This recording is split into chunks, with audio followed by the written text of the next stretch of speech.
नमस्कार, आदाब। Crime petrol dial 100 में आप सबका स्वागत है। आज का ये केस बड़ा ही अनोखा है, जहां कातिल तक पहुंचने के लिए पुलिस के पास ना तो कोई ठोस सुराग था और ना ही कोई ठोस दलील। इस पेचीदा केस को सुलझाने में पुलिस ने दिन रात एक कर दिए। सांपों का जहर इस्तेमाल करके बहुत लोगों को मारा जाए।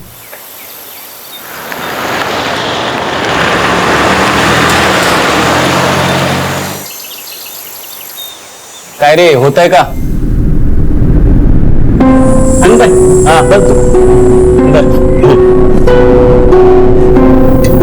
सांभाळूला बटन चालू करा। वाह, हाँ हो गया आनंद भाई। हाँ अपना काम हो गया। अरे आनंद दादा, अरे आई बाबा की शादी की सालगिरह है, ऐसे काम के पैसे थोड़ी लूंगा। नहीं नहीं, ये तो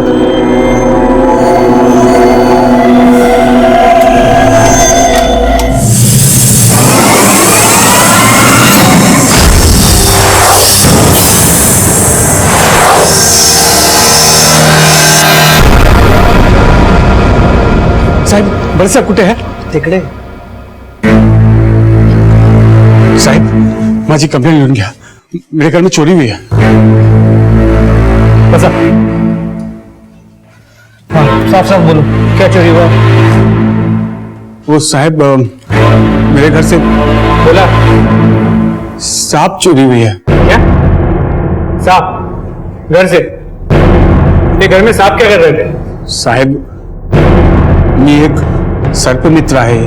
सांपों के बारे में लोगों के मन में काफी गलतफहमियां होती हैं, जिस वजह से काफी सांप बेवजह मारे जाते हैं। मैं उनकी जान बचाने की कोशिश करता हूं साहब। आज तक 30,000 से ज्यादा सांपों की जिंदगी बचाई है मैंने साहब। वो सब तो ठीक है, लेकिन ये सांप को घर में क्यों रखते हो? कोई गलत इरादा तो नहीं है? अरे नहीं साहब, कोई गलत इरादा नहीं है। मैं लोगों में जागरूकता बढ़ाने के लिए स्नेक कैंप्स करता हूँ। तो भाइयों, सांपों के बारे में हम सबको बहुत सारी गलतफहमियां होती है कि सांप काट देते हैं, सांप इंसानों को नुकसान पहुंचाते हैं, लेकिन ये सच बात नहीं है। सांप इंसान के दोस्त होते हैं। वो कभी किसी को तकलीफ नहीं पहुंचाते जब तक आप उनको तकलीफ ना पहुंचाए। हमारे देश में कई प्रकार के सांप मिलते हैं, उसमें से एक प्रजाति है नाग, किंग कोबरा। इनका जहर बहुत तेज होता है, लेकिन ये कभी भी पहला हमला नहीं करता। सांपों को खोजना, उन्हें जंगल में छोड़ना मेरा काम है, लेकिन ये मामला चोरी का है, तो आपकी मदद चाहिए मुझे। ये सांप विषारी होते का? मुझे ज्यादातर घर में रहने वाले सांप विषारी नहीं होते, पर वो सालवी क्या वो? सर, इनके घर पे चोरी हुई है, वो भी सांप। साहब, साहब साहब बताओ क्या माजरा है? साहब, मैं एक सर्पमित्र हूँ। पिछले हफ्ते शास्त्री नगर से मैंने 4 सांप पकड़े थे। वैसे तो जहरीले सांप मैं फॉरेस्ट डिपार्टमेंट को दे देता हूँ, या उन्हें इन्फॉर्म करके मैं जंगल में छोड़ आता हूँ। आपकी बार में भी इन्फॉर्म कर दिया था उनको, पर थकान की वजह से मैं जंगल नहीं जा पाया साहब। कौन सा सांप थे? नाग होते साहब। कैसे हुई चोरी? सर, मैं अपनी फैमिली के साथ फिल्म देखने गया था, तो घर वापस लौटा तो देखा तो ताला टूटा हुआ था सर। देखा ये ताला कैसे टूटा? हम तो दरवाजे बंद करके गए थे। क्या?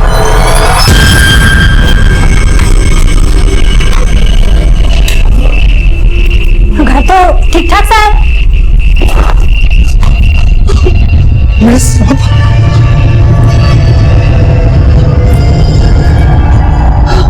नैना, मेरे 4 सांप। अरे ये सब सांप मुझे फॉरेस्ट डिपार्टमेंट को देना था। घर से कुछ और भी चोरी हुआ? नहीं साहब, सिर्फ 4 सांप।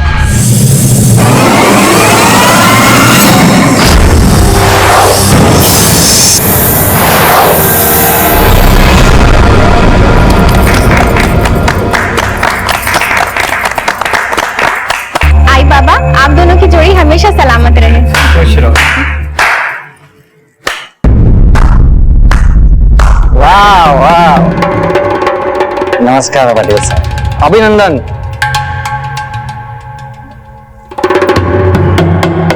Congratulations Mrs Patil. अच्छे लगे, एकदम लक्ष्मी नारायणाचा जोडा दिसतो बरं का? हो, लक्ष्मी से यार, अरे लक्ष्मी सामने, लक्ष्मी जी, अरे लक्ष्मी जी,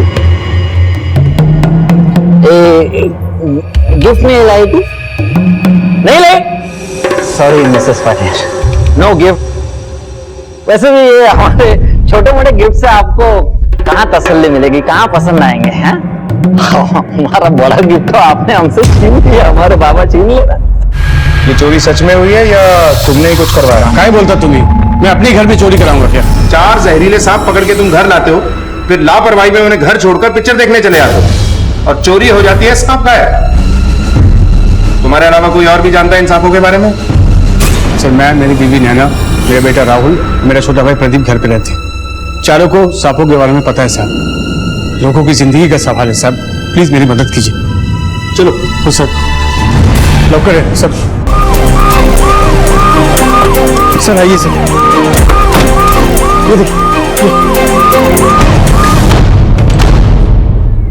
बड़ी सफाई से ताला तोड़ा गया, किसी शातिर अपराधी का काम लगता है।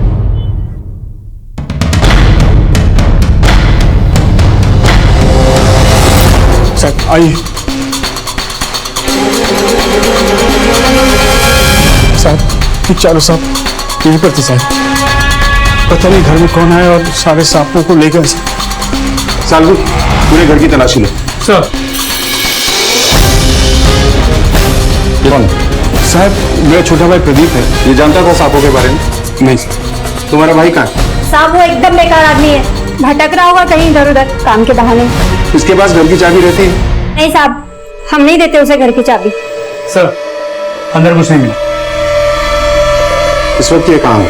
साहब होगा पुराने खंडर में, यार दोस्तों के साथ जुआ खेल रहा होगा। सालवी, फोटो लो। सर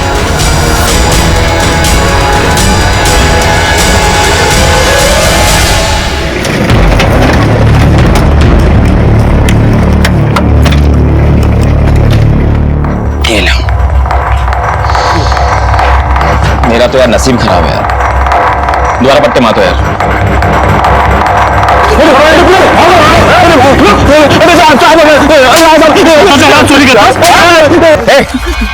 सांप बेच के आज जुए में पैसे उड़ा रहा है। कौन से सांप? साहब मुझे कुछ नहीं मिला था सांप के बारे में। देख, तेरे भाई दिलीप ने रिपोर्ट लिखाई है, उसके घर से सांप चोरी हुए, वो भी 4-4। अच्छे दाम मिले होंगे ना सांपों के? किसको बेचे सांप? तस्करी करता है सांपों की।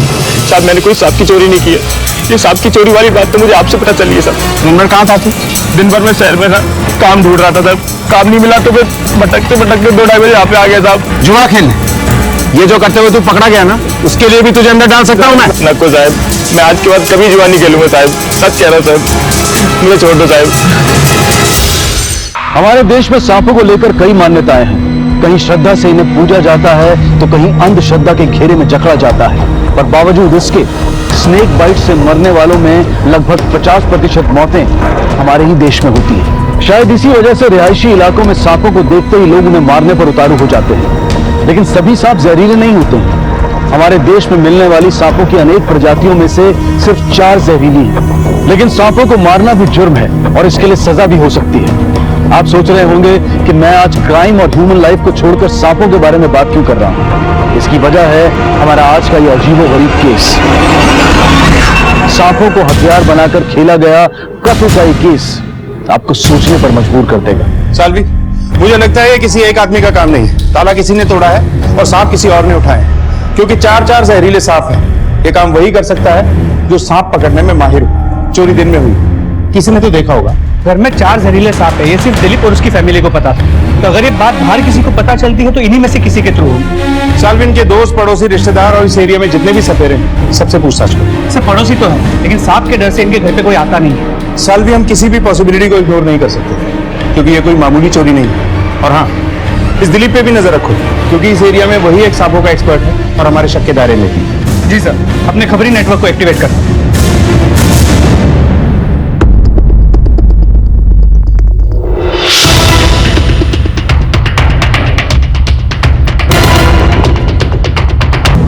तुमचा अंदाजा बरोबर है, स्नेक बाइट। लगता है रात को ही मरा है। सर जिन सांपों की चोरी हुई थी, ये उनमें से किसी सांप का काम तो नहीं? हो सकता है। दिलीप का घर यहाँ से 2 किलोमीटर की दूरी पर। कहीं ऐसा तो नहीं कि चोर से कोई सांप छूट गया हो? सालवी, फॉरेस्ट डिपार्टमेंट से संपर्क करो और उन्हें इस घटना की जानकारी दो। सर कोई जानता है ये यहाँ कब से था? हाँ साहब, ये यहाँ पर 6-7 महीने से यहीं पर रहता था और इसका रोज झगड़ा गैरेज वाले के साथ होता था।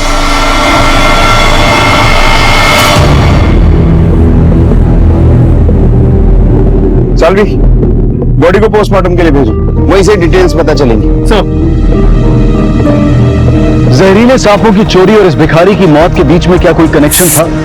पुलिस इस केस में तुरंत कूद पड़ी, क्योंकि ये कोई आम चोरी नहीं थी, बल्कि जहरीले सांपों की चोरी थी, जिससे एक की मौत हो चुकी थी और आगे अभी न जाने क्या क्या होना बाकी था।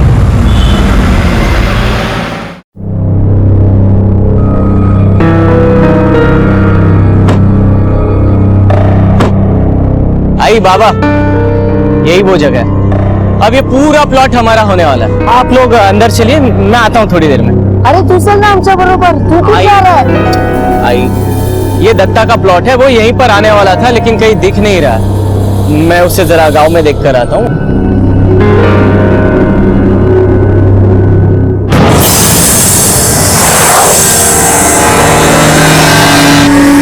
साल भी पहले सांपों की चोरी, फिर 24 घंटे में एक आदमी की मौत। ये महज एक इत्तेफाक नहीं हो सकता है। इस मरने वाले भिखारी की कोई डिटेल्स मिली?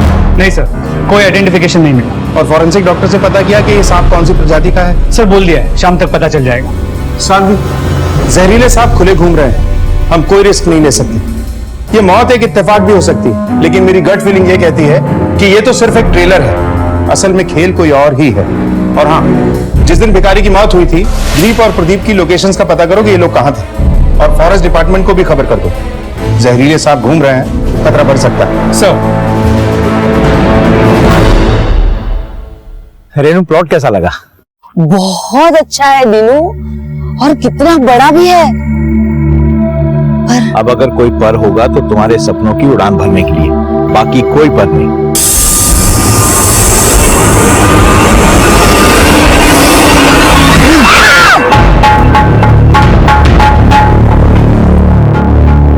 दुकान के मालिक तुम ही हो? हाँ जी। तूने ही मारा है ना उसे? मैंने तो सुना था कि वो सांप काटने से मरा है। सुना तो हमने भी बहुत कुछ तेरे बारे में। काफी पैंतरे आजमाए थे ना तूने उसे यहाँ से भगाने के लिए। हाँ, तकलीफ थी मुझे उससे। मेरे धंधे के आगे दिन रात पड़ा रहता था और गंदगी फैलाता था। बदबू के मारे सांप रहना मुश्किल हो गया था। तो मरवा दिया उसे, वो भी सांप से कटवा के। अच्छा हुआ साला मर गया, जान छूटी। तेरे दुकान के सामने उसकी मौत हुई है। तू हमारे शक के घेरे में है, हर पल तुझ पे हमारी नजर रहेगी। चलो। ये ले, ये तेरा टिफिन है और ये पानी की बोतल।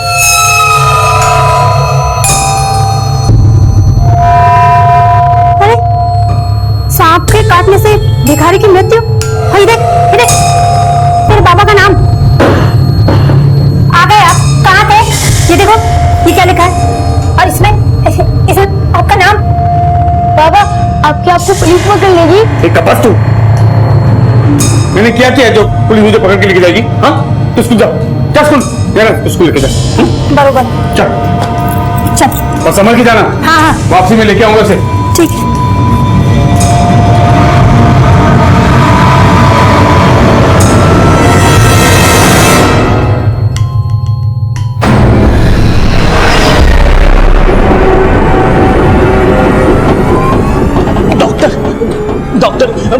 नर्स, नर्स प्लीज जल्दी डॉक्टर को बुला दीजिए। मेरे आई बाबा वहां पे इमरजेंसी है, प्लीज।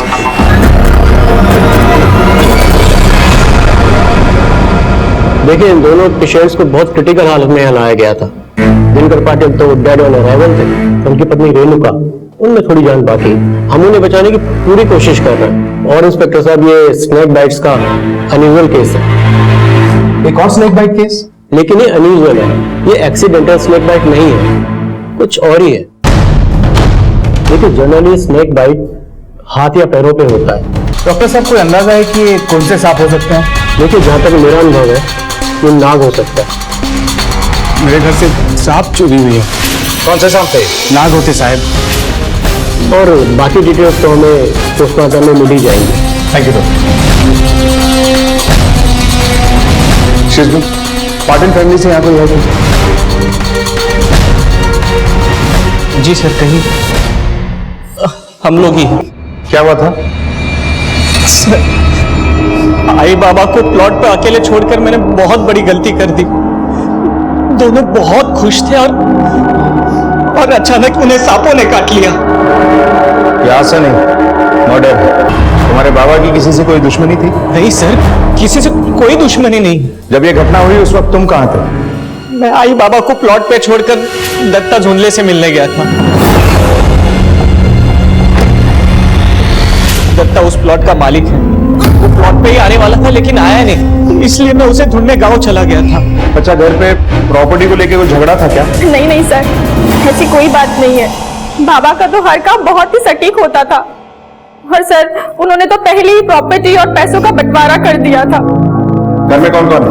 हम दो भाई, ये मेरी वाइफ हर्षा और ये मेरे छोटे भाई स्वानंद की वाइफ मनीषा। तुम्हारा पति कहाँ है?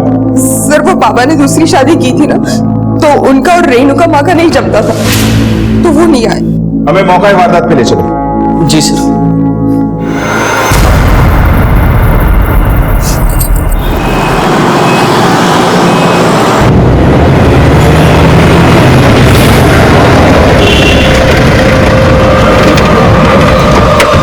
वहां पर मैं जब आया तब आई बाबा यहीं पर बस। वाकई दत्ता को ढूंढने गए थे या? सर, हम लोग सच्ची में दत्ता को ही ढूंढने गए थे। साधु,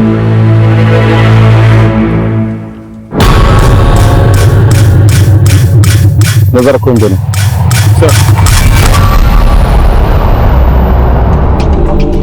रेणुका जी के होश में आने के बाद काफी कुछ क्लियर हो जाएगा। जो भी हो, है तो ये मर्डर का केस ही। इसमें किसी चाकू या गन का इस्तेमाल नहीं हुआ, बल्कि एक सांप को हथियार बनाया गया, जो करना हर किसी के बस की बात नहीं है। ऐसा या तो दिलीप जैसा सर्प मित्र कर सकता है या फिर कोई सपेरा। लेकिन सर, एक सर्प मित्र ऐसा क्यों करेगा? पैसे के लिए कोई कुछ भी कर सकता है सालवी।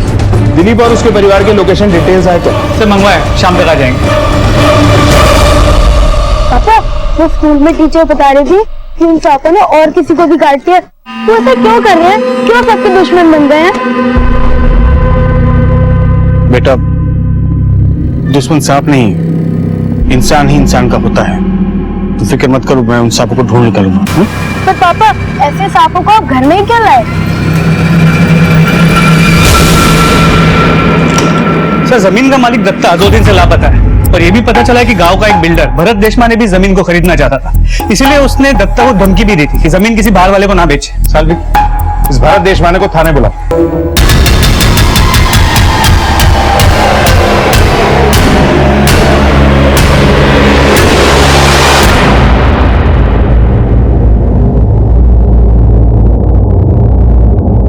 पुलिस को अब यकीन हो चला था कि दिलीप मोकाशी ने चोरी का झूठा केस दर्ज कराया था। मेरे घर से सांप चोरी हुई है। क्या?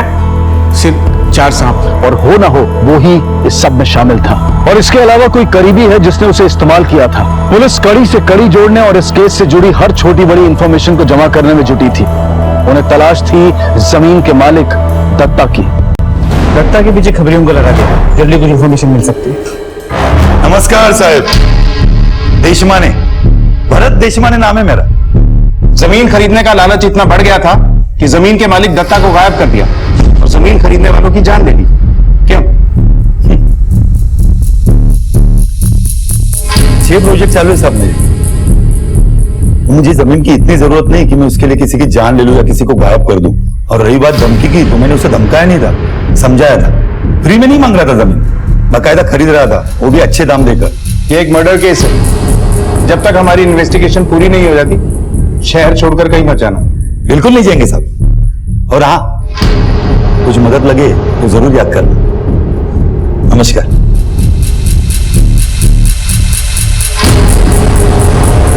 कॉल रिकॉर्ड क्लीन होने का मतलब ये नहीं कि आदमी क्लीन है। नजर रखो इस पर। एक एक आदमी से पूछताछ करो, पता करो क्या उस दिन कोई दूसरी गाड़ी भी गई थी उस तरफ। वैसे तो हमारे शक के दायरे में आनंद और सूर्य है, मगर फिर भी शायद कुछ हाथ लग जाए। पूरी फैमिली का रिकॉर्ड चेक करो। सर, पुलिस ने पाटिल परिवार के सभी सदस्यों पर कड़ी नजर रखी और एक एक पहलू की बारीकी से जांच की। सर, एक अहम सुराग हाथ लगा है। क्या? पूरे पाटिल फैमिली के कॉल रिकॉर्ड्स को चेक किया। स्वानंद, उसकी पत्नी मनीषा और आनंद की पत्नी हर्षा, इन तीनों के कॉल रिकॉर्ड्स क्लियर है। लेकिन आनंद के कॉल रिकॉर्ड्स में सर्प मित्र दिलीप मोकाशी का नंबर मिला है। इस आनंद पे मुझे पहले से शक था। उठा के लाओ इसे। सर। सर्प मित्र दिलीप को कैसे जानते हो? सर, एक्चुअली हुआ यूं था कि एक बार हमारे कार में सांप घुस गया था, तो हमने दिलीप को ही बुलाया था। बाबा ने उसे खुश होकर इनाम भी देना चाहा, लेकिन उसने लेने से इनकार कर दिया। बोल रहा था कि अगर हेल्प ही करनी है तो उसे एक नया लैब ओपन करना था, उसके लिए हेल्प करो। तो लैब के लिए पैसे का लालच देकर दिलीप से ही अपने बाप को मरवा दिया तुमने? सर ये आप क्या बोल रहे हैं सर? मैंने ऐसे कुछ नहीं किया सर। क्या किया है, कैसे किया है, सब सामने आ जाएगा।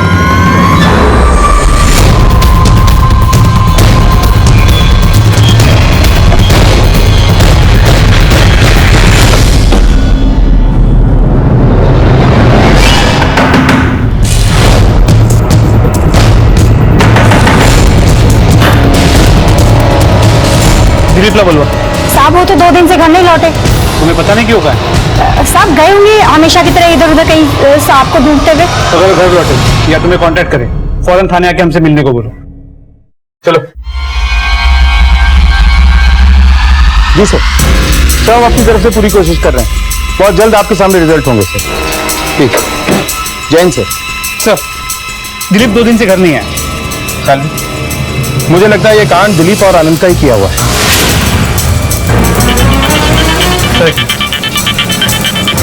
हेलो, ठीक है सर, दत्ता का पता चल गया।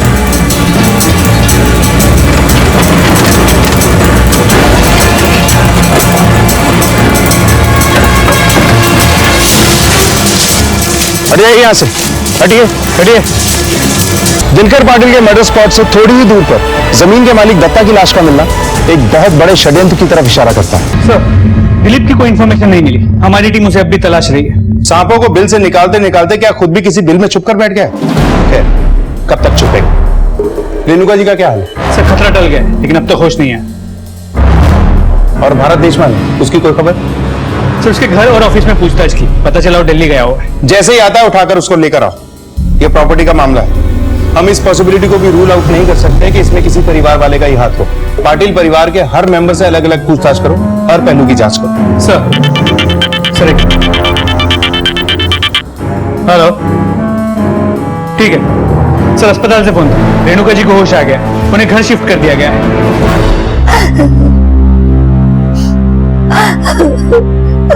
भाई संभालिए अपने आप को। रेणुका जी, हमें अफसोस है कि आपके साथ इतना बड़ा हादसा हुआ। अब प्लीज हमें बताइए कि कैसे हुआ ये सब? कौन लोग थे वो? क्या आप उन्हें जानती हैं? क्या आपने कोई ऐसी बात महसूस की जो हमें उन तक पहुंचने में हमारी मदद करे? सब कुछ इतने जल्दी और अचानक हो गया, इसे बोलने का मौका ही नहीं मिला। हमें ढूंढना है कि वो दोनों कौन थे। आपको किसी पे कोई शक है? नहीं।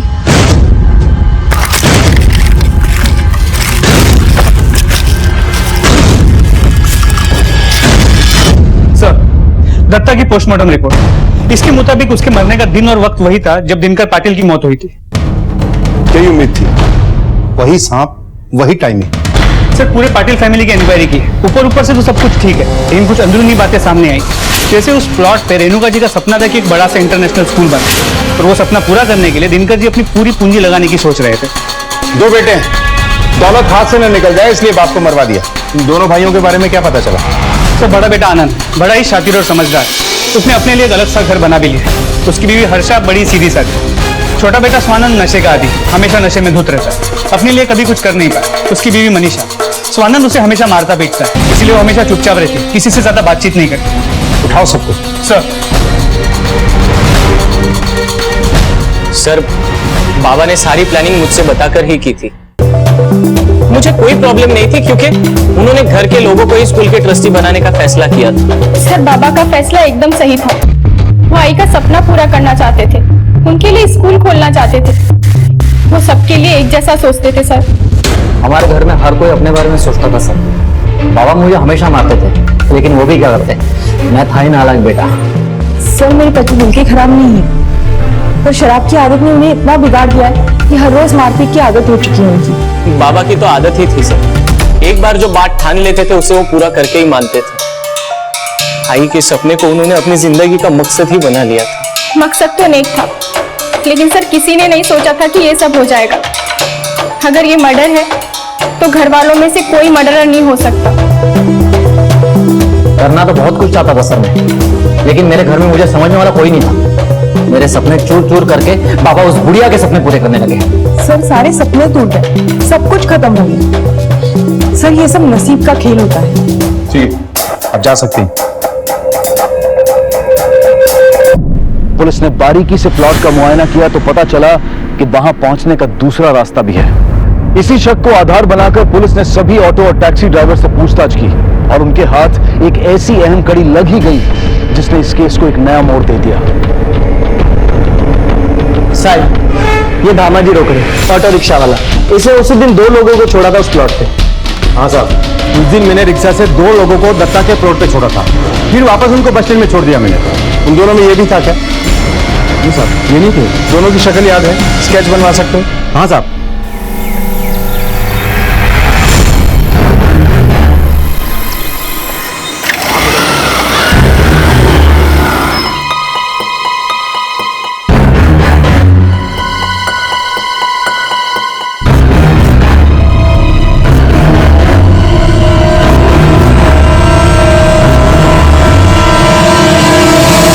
तो जिस तरह बाइक को पीछे से टक्कर मारी गई है, लगता नहीं कि एक्सीडेंट का केस होना हो, ये मर्डर। सर, इसे किसी बड़ी गाड़ी ने पीछे से उड़ाया है। आसपास के लोगों से पूछताछ करो, शायद किसी ने कुछ देखा हो, कोई गाड़ी वाड़ी। एक ही परिवार के लोगों का बारी बारी से मारा जाना तो इत्तेफाक नहीं हो सकता। लेकिन समझ में नहीं आता स्वानंद को कोई क्यों मारेगा। उसका होना ना होना किसी को कोई फर्क तो नहीं पड़ता। जिस तरह से ये मर्डर्स प्लान किए गए, लगता है बहुत ही शातिर खिलाड़ी का काम है। पता करो कि घर वाला कोई किसी सुपारी किलर के कांटेक्ट में तो नहीं, और हाँ, बॉडी को पोस्टमार्टम के लिए भेजो। सर,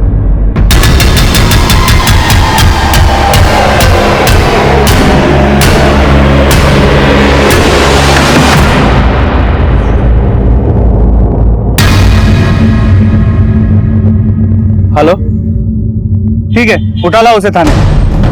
सर, दिलीप घर पे लौटा है, उसे थाने उठा के लाने के लिए बोल दिया है। कहाँ थे सर? कहाँ था इतने दिन? दिनकर पाटिल को मारकर कहाँ घूम रहा था? उनसे पैसे मांगे थे, मार दिया उन्हें। नहीं सर, मैंने दिनकर पाटिल को नहीं मारा साहब। हाँ, मैं जानता जरूर उनको। सब दिनकर पाटिल ही क्या साहब, आसपास के गांव वाले सब मुझे जानते हैं। अब मेरी बातों का यकीन कीजिए साहब।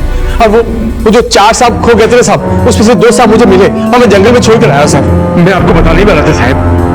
देखिए, मेरे पास पुलिस डिपार्टमेंट का एक्नॉलेजमेंट भी है सर। देखिए सर, इस बार सांपों को घर नहीं ले गया, तेरा काम निकल गया था इसलिए। मौत का व्यापार करता है, खुद को सर्प मित्र बोलता है और मानव शत्रु का काम करता है। मैं सच कह रहा हूँ साहब आपको। देखिए, मैं अपना फर्ज ही निभा रहा था साहब।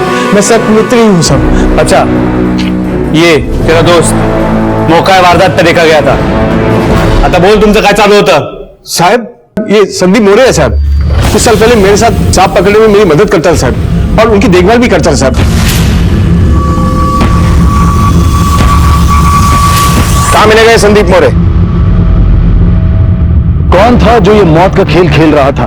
पाटिल परिवार को जड़ से मिटाने की साजिश रच रहा था। पुलिस ने हर दिशा में खोज शुरू कर दी। अभी नागपुर पुलिस से इंफॉर्मेशन मिली। इस दूसरे स्केच का मैच नागपुर पुलिस के रिकॉर्ड में मिल गया। इसका नाम मान्या जाधव। 8 से 10 साल पहले इसे वहां से दरी पार किया गया। सालवे, मुझे ये आदमी चाहिए। पूरे खबरी नेटवर्क को अलर्ट कर दिया, बहुत जल्दी हमारे सामने होगा।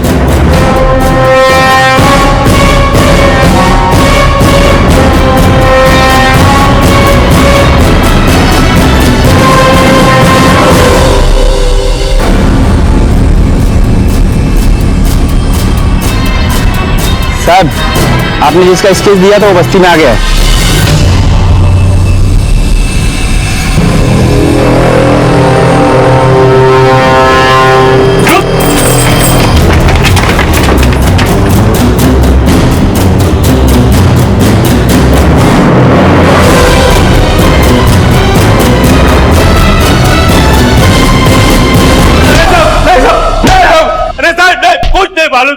सालवे,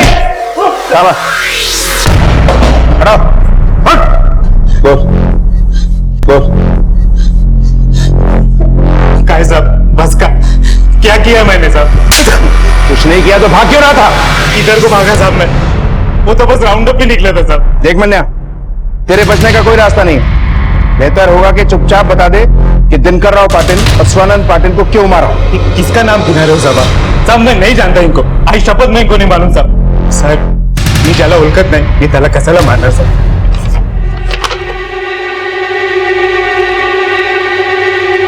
ये तू ही है ना? गंगापुर से शिवरगांव तेरा भूत गया था, जिस ऑटो में तू गया था ना, उसी ने ये स्केच बनवाया। गंगापुर शिवलगांव आज तक मैं नहीं गया सर। सब जरूर आप लोग को कुछ गलत फहमी हुई सर। सर ये मोटी चमड़ी का है, ऐसा नहीं मानेगा। सालवी, कानून के डंडे के आगे हर चमड़ी पिघल जाती है।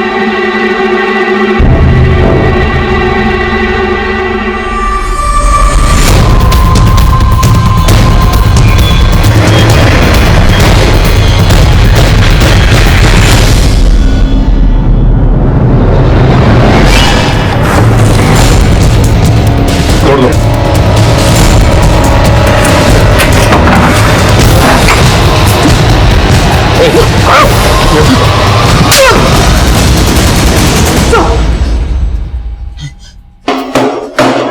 चल, अब सच बता, वरना तेरी खाल खींच लूंगा। बोल। हाँ सर, मैंने किया सर। कैसे किया वो बोल। ये संदीप मोरे सर्प मित्र दिलीप के पास काम करता था साहब। इसे सांपों के बारे में थोड़ा कुछ पता था, तो मैंने ये सोचा कि वो लोगों को मैं सांप से ढसवा के मारूंगा तो पुलिस को मुझ पर कभी शक नहीं होगा।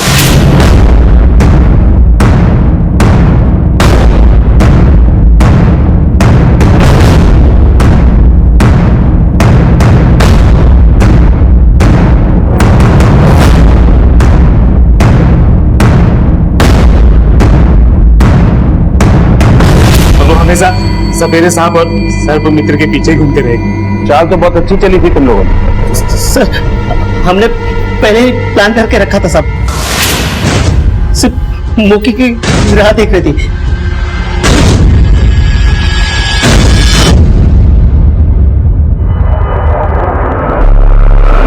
उस रास्ते के भिखारी से क्या दुश्मनी थी? उसे क्यों मारा?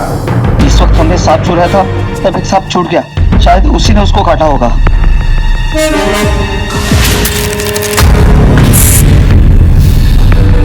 बता क्यों मारा? बेजुबान जानवर को बदनाम करके अपना उल्लू सीधा कर रहे हो तुम लोग। किसके कहने पे किया ये सब? किसके कहने पे किया ये सब? क्यों किया ये सब? मेरा पति औरतों को पैर की जूती समझता था सर। लोगों को बाहर से ये घर स्वर्ग जैसा लगता था, लेकिन मेरे लिए नर्क से बदतर था। शिकायत तुम्हें अपने पति से थी, फिर दिनकर पाटिल और रेणुका पाटिल पर हमला क्यों करवाया? सर, मेरे सास ससुर कभी मेरा साथ नहीं दिया, हमेशा अपने उस शराबी बेटे का साथ दिया। बाबा, इन रोज रोज की किटकिट और मारपीट से मैं परेशान हो गई हूँ। और कितने दिन से हूँ मैं ये सब। एक पत्नी होने का हक कभी नहीं दिया उन्होंने मुझे। आई बाबा, आप ही उन्हें क्यों नहीं समझाते कुछ? मैं हार गई उनसे। अब हार तो हम गए सोन भाई, और इसमें भी सिर्फ तुम्हारा दोष है। मर्द के पांव उस वक्त डगमगाते हैं जब औरत में काबिलियत नहीं होती उसे बांध के रखने की। तुमसे ज्यादा उसे शराब में सुख मिलता है, इसलिए तुमसे दूर रहता है। मनीषा, पति को बांधना औरत का काम होता है और तुम उसमें फेल होती जा रही हो। स्वानंद को क्यों मरवाया? सर, उसे नहीं मारती ना तो वो एक दिन मुझे मार देता था। बाबा के मरने के बाद स्वाहिन मुझे और भी परेशान करने लगा। माना कि तुमने बहुत कुछ सहा है, झेला है, लेकिन इसका यह हल हरगिज नहीं था जो तुमने किया। जो जहर तुमने दूसरों की जिंदगी में घोला है ना, अब अपराध का वही जहर तुम्हारी बाकी की जिंदगी में घुल गया।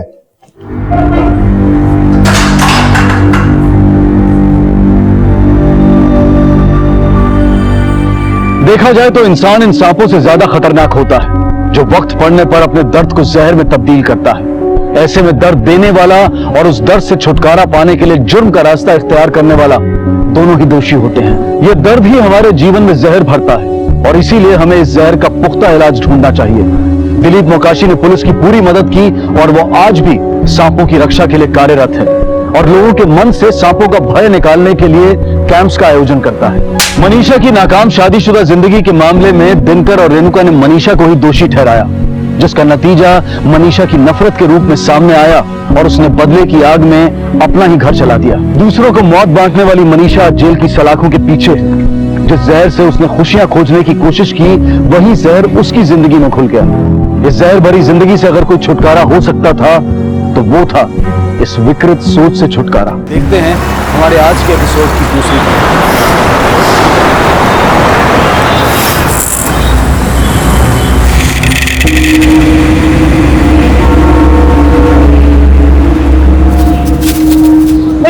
मालूम है ना, मैं तीखा खाती हूँ, मीठा नहीं। हाँ भैया, मीठा मैं खाती हूँ, उसको सिर्फ तीखा दो आप। सॉरी मैडम, गलती हो गया।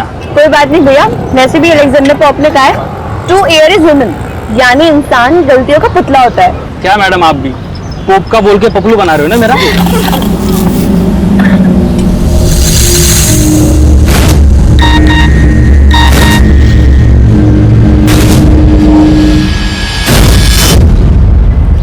ये देख,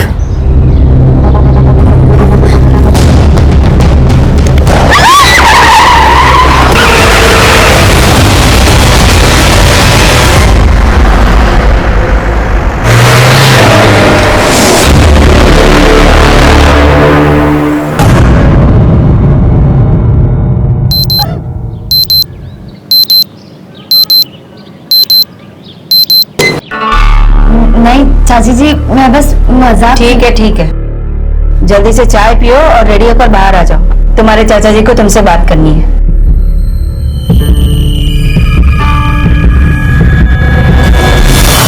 तुम दोनों सगी बहनें नहीं हो, लेकिन तुम्हें देखकर कोई नहीं कह सकता कि तुम सगी नहीं हो। पापा रिश्ता कोई भी हो, बट रिश्ता विदाउट दोस्ती इज नथिंग। अब जैसे मेरे लिए आप पापा ही नहीं दोस्त भी हो, वैसे मेरे लिए वंदना भी है। वंदना, कल तुम्हारी अपनी मम्मी और मामा से बात हुई थी ना? हाँ चाची जी, मम्मी से बात हुई थी। क्या कहा उन्होंने? ऐसे नॉर्मल बात हुई। अब मम्मी, वंदना यही रहेगी, वो बीटेक के बाद हम एमटेक भी साथ में करेंगे। तुम चुप रहोगी? मानती अभी फिलहाल तुम लोग कॉलेज जाओ, हम शाम को बात करेंगे ना, शाम को बात करेंगे। वंदना, सच सच बता, कल ताई जी से तेरी क्या बात हुई थी? अदिति मुझे आज ही घर बुला रही है। मैंने कहा कि आज कॉलेज में प्रोजेक्ट सबमिशन है, इसलिए मैं कॉलेज ड्रॉप नहीं कर सकती। अदिति वो चाहती है मैं शिफ्ट हो जाऊँ और उनकी और मामा जी के साथ रहूँ। नो वेज, तू यही नहीं, अगर ताई जी का तेरे बिना मन नहीं लगता ना, तो उनको भी यहाँ बुला ले।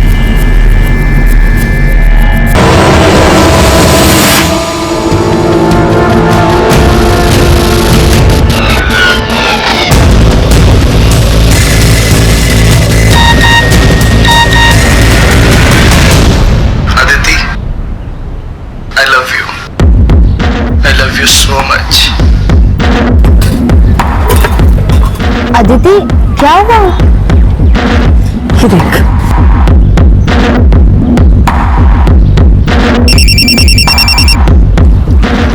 ये क्या बदतमीजी है? तुम्हें अभी भी यकीन नहीं हो रहा है कि मैं तुमसे कितना प्यार करता हूँ? इस तरफ देखो।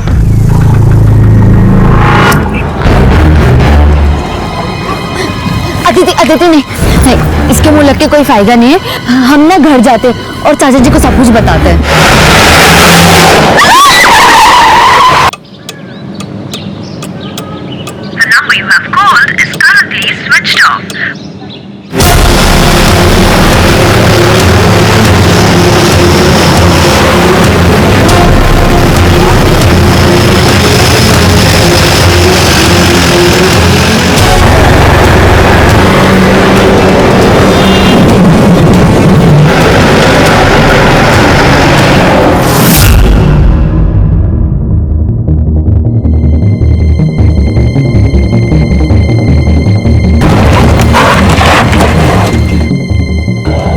सर मैंने ही फोन किया था आपको, यही किडनैपिंग हुई है। हाँ सर, हम लोगों ने रोकने की भी कोशिश की, लेकिन उन चारों में से एक के पास गन थी।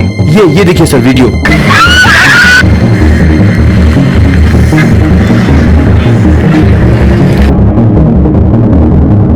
Black Scorpio, last digit 7R।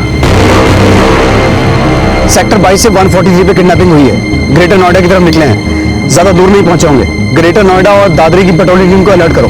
Right sir. नहीं सर, पहचानते तो नहीं है, लेकिन हाँ अक्सर इन लड़कियों को इस गोलगप्पे वाले के पास खाते हुए देखा है। ये गोलगप्पे वाला कहाँ है? अभी तक तो यही था सर। सिंह, पता करो गोलगप्पे वाला कहाँ है। Okay sir. 2 लड़कियों को ब्लैक स्कॉर्पियो में किडनैप किया गया। ग्रेटर नोएडा और दादरी की पेट्रोलिंग टीम अलर्ट रहे। Hello, I repeat, last digit 7R black Scorpio. आगे सीट लो, फास्ट।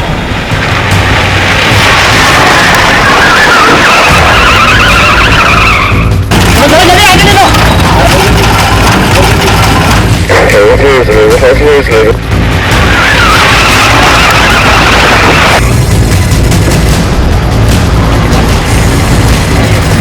किसी भी पल वो बलात्कार का, हत्या का शिकार हो सकती थी। उनके अपहरण का मंजर एक चश्मदीद ने अपने मोबाइल फोन में रिकॉर्ड कर लिया था और देखते ही देखते वो वीडियो वायरल हो गया, एक ब्रेकिंग न्यूज बन गया। इस वायरल वीडियो ने पुलिस और प्रशासन दोनों को सख्ते में डाल दिया था और इस केस की कमान तुरंत नोएडा के एसएसपी को सौंप दी गई और दोनों लड़कियों को सही सलामत बचाने की अफरा तफरी के बीच अपहरणकर्ताओं को भी इस वायरल वीडियो की खबर मिल गई। जैन साहब, सेक्टर 22 के किडनैपिंग केस का क्या स्टेटस है? सर, ग्रेटर नोएडा और दादरी की सभी पेट्रोलिंग टीम्स अलर्ट पे हैं, लेकिन अभी तक कोई अपडेट नहीं आया। वीडियो वायरल हो चुका है। ग्रेटर नोएडा और दादरी नहीं, हापुड़ तक अलर्ट भेजो और दिल्ली के बॉर्डर्स के आसपास जितने भी चेक पोस्ट हैं, सबके सब सील कर दो। ये काम किसी गैंग का लगता है। ये किडनैपर्स व्हीकल चेंज करके डायरेक्शन चेंज करने की भी कोशिश करेंगे। मुझे तो लगता है ये ब्लैक स्कॉर्पियो जो है, ये भी चोरी की हो सकती है। लेकिन सर, नोएडा, गाजियाबाद, मेरठ और दादरी के सभी पुलिस स्टेशंस में ब्लैक स्कॉर्पियो चोरी होने की कोई कंप्लेंट नहीं है। मैं दिल्ली की पुलिस से कांटेक्ट करता हूँ। तब तक तुम पूरी कोशिश करो ये पता लगाने की कि ये लड़कियां कौन है। शायद उनके पेरेंट्स से बात करके किडनैपर्स की कोई लीड मिल सके। जी सर। मालती, मालती। अरे कहाँ थे आप? मैं कब से आपको फोन लगा रही हूँ, फोन क्यों नहीं उठा रहे थे? फोन? अरे अब दुकान पे भूला है। एक काम कर, तू जल्दी खाना लगा, मुझे तुरंत वापस जा। अरे पहले अदिति का पता करो। 2:45 बज गए, लड़कियां घर नहीं आई है। अदिति का भी फोन नहीं लग रहा है, नहीं वंदना का। रजनी, मैं तुम्हें बाद में फोन करती हूँ। क्या?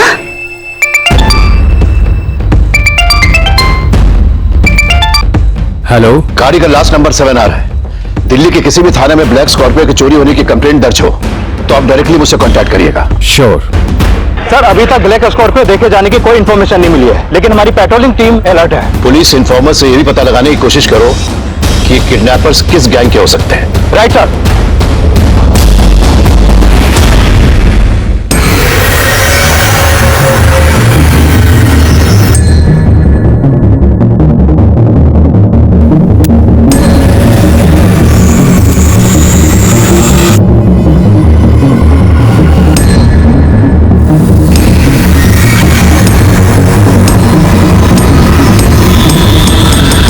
बाइक का नंबर नोट करना, UP-XX-102P। मुझे लगता है कि वीडियो में जो लड़का उस स्कॉर्पियो के पीछे गया, वो जरूर उन किडनैपर की गैंग से ताल्लुक रखता है। ये काम जरूर उसका मैंने हरिओम का होगा, छोड़ूंगा नहीं उसे।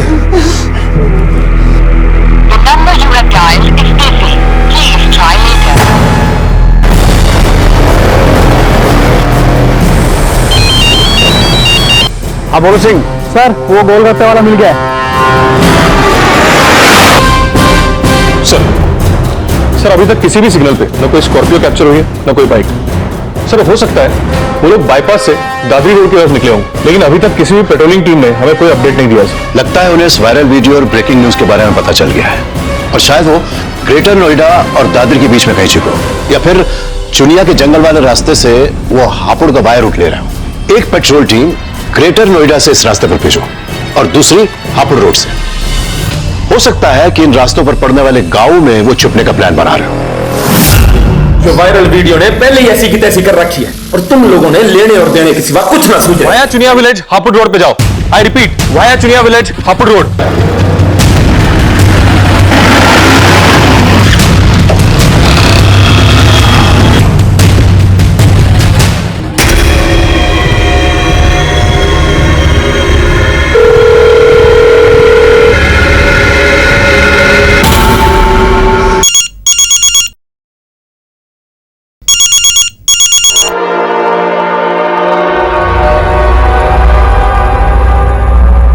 राम राम सुबोध जी। अरे भाई, इस गिरे हुए को कैसे याद कर लिया आज? ये तुम्हें अच्छा नहीं किया हरिओम। अरे बुरा तो आप चाहते हो हमारा, और उल्टा हमें कोस रहे हो। अब कोसूंगा नहीं, थाने जाऊंगा और तेरी सारी नेतागिरी नहीं निकाली ना तो मेरा नाम भी सुबोध नहीं। सब माना कि वो दोनों लड़कियां अक्सर मेरे यहाँ गोलगप्पे खाने आती है, लेकिन हम ना उनका नाम जानते हैं और नहीं पता। ये जो लड़का है, इसे पहचानते हो? हाँ साहब, उन लड़कियों के साथ 1-2 बार देखा है मैंने इसे।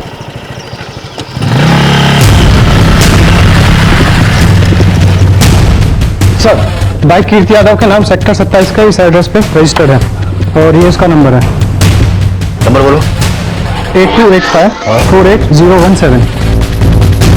The number you have called is currently switched off.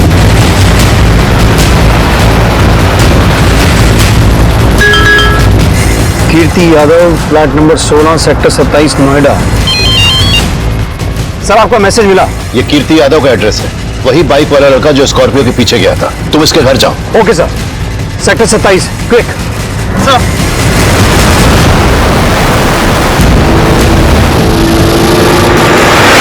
Sir, जिन लड़कियों का किडनैप हुआ उनमें से एक के फादर ने पुलिस स्टेशन में कांटेक्ट किया था, दूसरी लड़की भी उन्हीं के साथ रहती है। जैन सर, लड़कियों की पहचान हो गई है। सेक्टर 22 में जाओ और उनके परिवार वालों से मिलो। एड्रेस मैसेज कर दिया मैंने तुम्हें। Okay sir.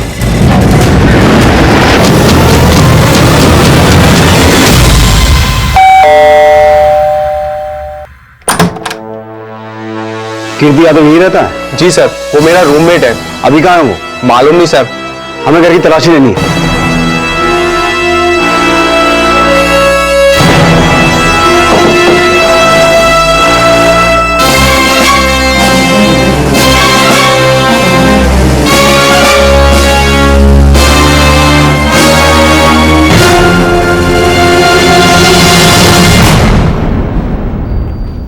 सर, वो इस लड़की के लिए पागल था, प्यार करता है इससे, लेकिन ये लड़की उसे पसंद नहीं करती। फिर भी कीर्ति उसके पीछे ही पड़ा रहता है। कल तो सर इसने हद ही कर दी। नहीं सर, इस लड़के के बारे में अदिति ने हमें कभी कुछ नहीं बताया। हमें तो शक है कि किडनैपिंग वंदना के मामा हरिओम ने कराई है। वंदना के मामा? लेकिन वंदना तो आपकी भतीजी है। तो फिर उसके मामा वंदना और आपकी बेटी अदिति को क्यों किडनैप करवाएंगे? सर, वंदना के पिता यानी मेरे बड़े भाई पहले गांव में रहते थे। 5 साल पहले मैं उन्हें, सावित्री भाभी और वंदना को अपने साथ यहाँ शहर में ले आया। 1 साल पहले भाई साहब का देहांत हो गया। भाभी तो अपने भाई हरिओम के घर चली गई और वंदना को हमारे साथ यहाँ पढ़ाई के लिए छोड़ दिया। पर अचानक भाभी के भाई ने उन्हें भड़का दिया कि वो मेरे घर में हिस्सा मांगे। भाभी, आप अच्छी तरह जानते हैं कि प्रकाश भैया का इस घर में कोई हिस्सा नहीं है। अरे क्या पता मेरे जीजा जी के साथ कोई चाल चली हो आपने। जीजी का हिस्सा तो देना ही पड़ेगा, नहीं तो फिर। धमकी दे रहा है? हाँ, धमकी दे रहा है। ये आप ठीक नहीं कर रहे हैं। जेठानी जी, शुक्र मनाइए कि हम वंदना की पढ़ाई लिखाई और रहन सहन का खर्चा नहीं मांग रहे। हाथ का दिया आप तो गले ही पड़ गई। मालती, जबान संभाल के बात कर। बस भाभी, जब तक भैया थे ना तब तक हमारा रिश्ता था, लेकिन अब सब खत्म। निकले अपने गुंडे भाई को लेकर यहाँ से। चले चल, और वंदना को भी लेकर जाइए। चल, किसी को कह तू चल। सुबह निकल यहाँ से। ना कर रहा तू, ईंट का जवाब पत्थर से दूंगा। तू चल यहाँ। अरे छोड़ूंगा ना, बर्बाद कर दूंगा। उसने अदिति के साथ वंदना को भी किडनैप करवाया ताकि इस पर किसी को शक न हो। ये वंदना के मामा का नाम क्या है? हरिओम भागीरथ, दादरी में रहता है।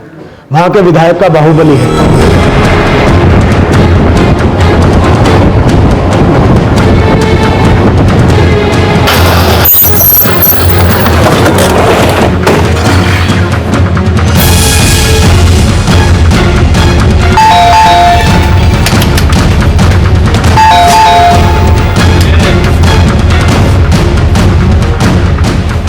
दरोगा जी, सुबोध का तो दिमाग खराब हो गया है। अब आप ही सोचिए, उसकी बेटी के साथ मतलब अपनी भांजी को क्यों किडनैप करवाऊंगा? हो सकता है इसमें भी कोई चाल हो आपकी। कोई चाल ना है दरोगा जी, लेकिन मैं तो खुद नेताजी को बोलकर डीआईजी साहब को फोन करवा रहा था ताकि मेरी भांजी सही सलामत मिल जाए। डीआईजी साहब का तो पता नहीं, लेकिन मौका लगा तो बहुत जल्द एसएसपी साहब से मुलाकात हो सकती है आपकी। अदिति के फादर को वंदना के मामा पर शक था, लेकिन सर्कमस्टेंसेस इस किडनैपिंग में कीर्ति की भागीदारी की तरफ इशारा कर रहे थे। लेकिन पुलिस अपहरणकर्ताओं तक पहुंचने के लिए हर शक और संकेत को 2 और 2 4 करके जोड़ रही थी। भले ही हरिओम भागीरथ मना करे, लेकिन अदिति के पेरेंट्स के शक को नजरअंदाज नहीं किया जा सकता। तुम उस पर नजर रखो। मैंने उसका फोन सर्विलेंस में डाल दिया है। जैसे उसके कॉल रिकॉर्ड्स आएंगे, वी विल फिगर आउट कि उसके किडनैपर से क्या लिंक है। जी मल्होत्रा जी। सहाय, तुम जिस ब्लैक स्कॉर्पियो के बारे में पूछ रहे थे, उसकी एक इंफॉर्मेशन मिली है। सांगवान ये उन 4 किडनैपर्स में से ही हो सकता है। सभी पेट्रोलिंग टीम को भेजो और पता लगाओ कि क्या उसका कोई क्रिमिनल रिकॉर्ड है क्या। Right sir.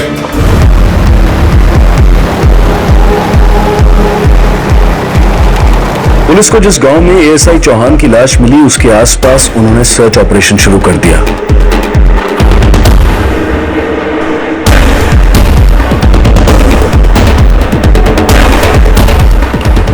जल्द ही उन्हें एक महत्वपूर्ण लीड मिली।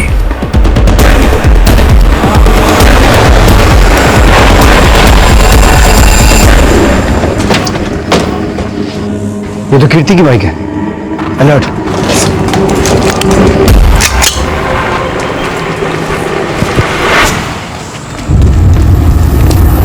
संभल के, उनके पास भी गन्स है।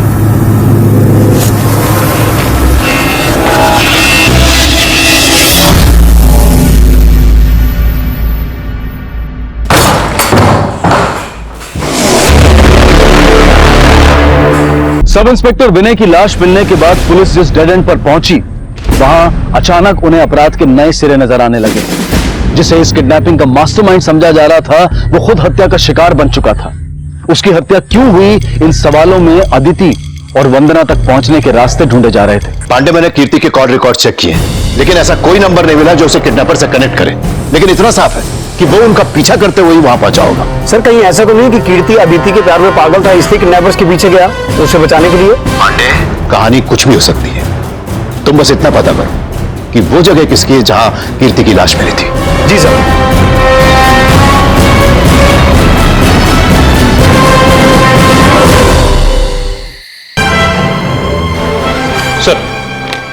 सर, ब्लैक स्कॉर्पियो चोरी करने वाले का ये जो स्केच सामने आया है, इसका नाम वीरेंद्र खत्री। ये वीरेंद्र खत्री एक लूट केस में जेल भी जा चुका है। करिया गांव का रहने वाला है। मैंने इंस्पेक्टर बिष्ट को इसके गांव का पता एसएमएस कर दिया सर।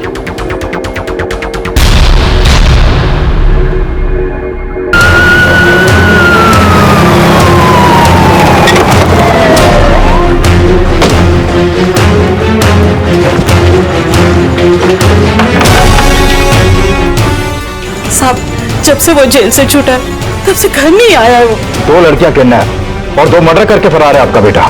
अगर झूठ बोला तो आपको भी क्रिमिनल की इंफॉर्मेशन छुपाने के जुर्म में जेल हो सकती है। साहब, हम सच कह रहे हैं, हमें पता नहीं वो कहाँ है। हम तो खुद परेशान है उसकी इन हरकतों से।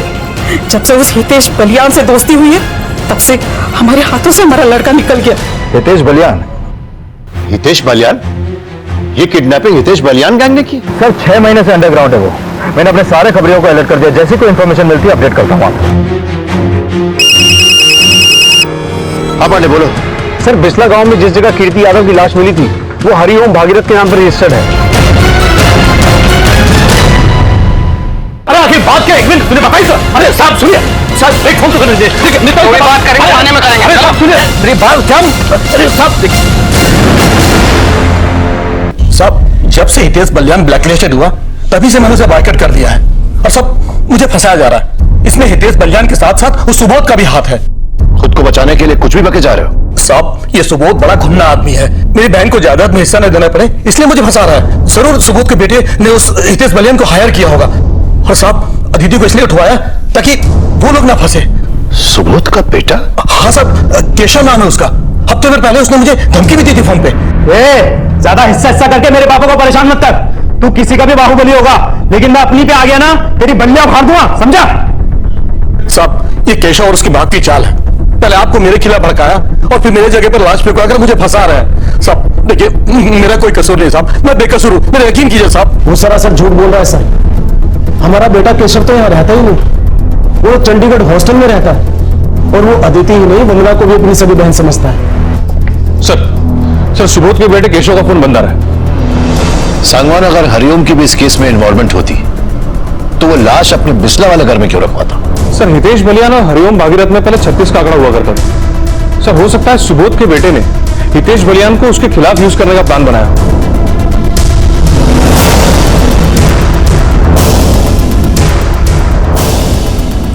एक नंबर नोट करो, 9576456693।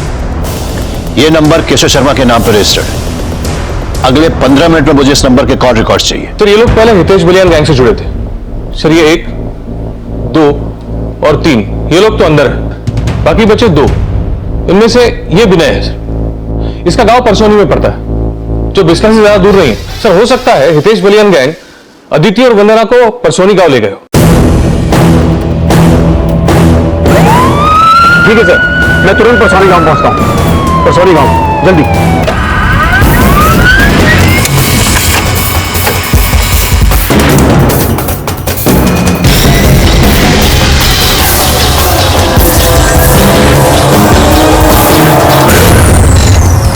सर केशव के फोन से इस नंबर पर पिछले कुछ दिनों से लगातार बात हुई थी।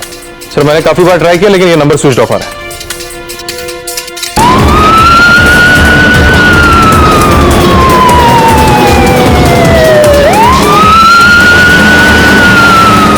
सर ये नंबर सोनम गुप्ता के नाम पर रजिस्टर्ड है। नोएडा सेक्टर 7 का एड्रेस दिया है।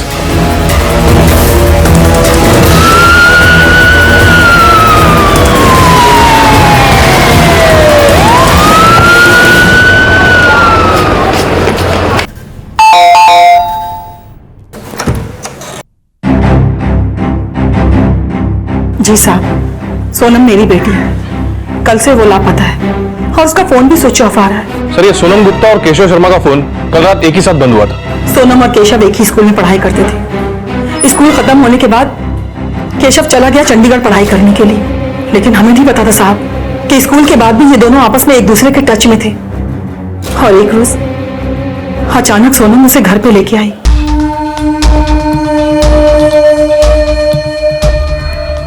मम्मी,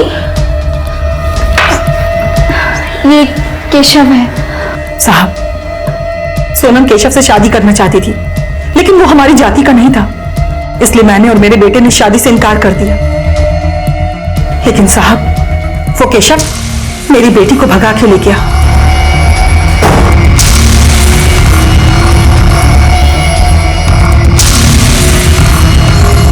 अभी कहाँ है आपका बेटा? साहब, मेरा बेटा तो कल से अपनी बहन को ढूंढने गया है। उसका मोबाइल नंबर? जी साहब।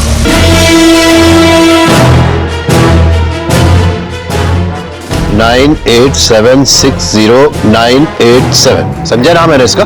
हाँ सर, इसकी माँ बोल रही है कि कल रात से अपनी बहन को ढूंढने के लिए निकला है और अभी मैं उसको कॉल कर रहा हूँ तो वो उठा नहीं रहा है। सर संजय गुप्ता का फोन भी परसोनी में एक्टिव है।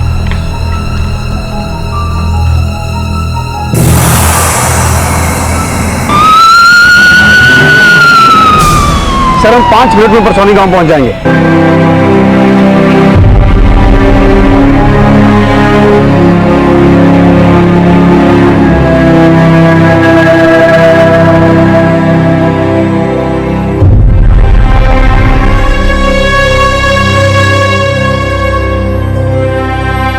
वंदना और अदिति के अपहरण के ठीक 7 घंटे बाद ही उन्हें सही सलामत बचा लिया गया।